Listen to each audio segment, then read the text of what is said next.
Oh hey, didn't see you there. I'm Emily. And I'm Pate, and today we're going to discuss individual obligations to reduce greenhouse gas emissions. We read philosophers like John Brim and Sarah Armstrong to learn whether it is morally required for individuals and governments to reduce their carbon emissions. So then we put this information into an infographic and showed it to some of our friends to see what they think. Let's go! What are your initial thoughts on this infographic? Would you consider incorporating any of these actions into your daily routine?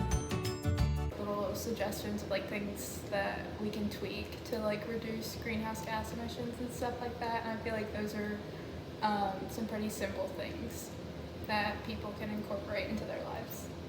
After looking at the infographic, I already incorporate a lot of them, but I definitely want to incorporate air drying my clothes more. I thought it was really interesting to see how simple changes in your life can make an impact. And I'm vegetarian, so I was really happy to see that makes a positive impact. And in the future, I would incorporate turning down the heat in my apartment.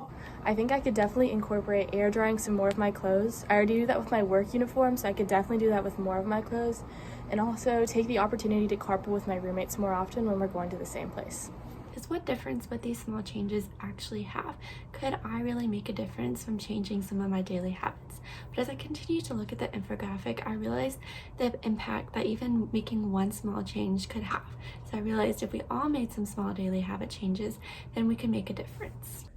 This infographic really showed me that everyday activities really do impact CO2 emissions. So in the future, I will definitely try to start air drying my clothes and turning down my temperature in my room.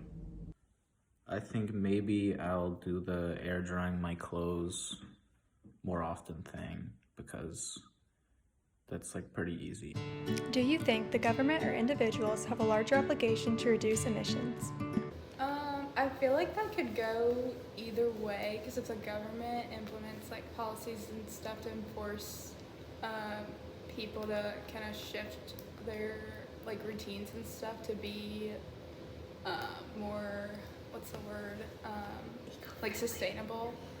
I feel like at a certain point, there's only so much that the government can do.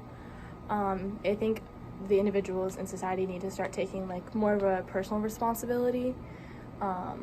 But, some people won't necessarily take that step unless it's implemented by the government. So it's kind of a balancing act between those two.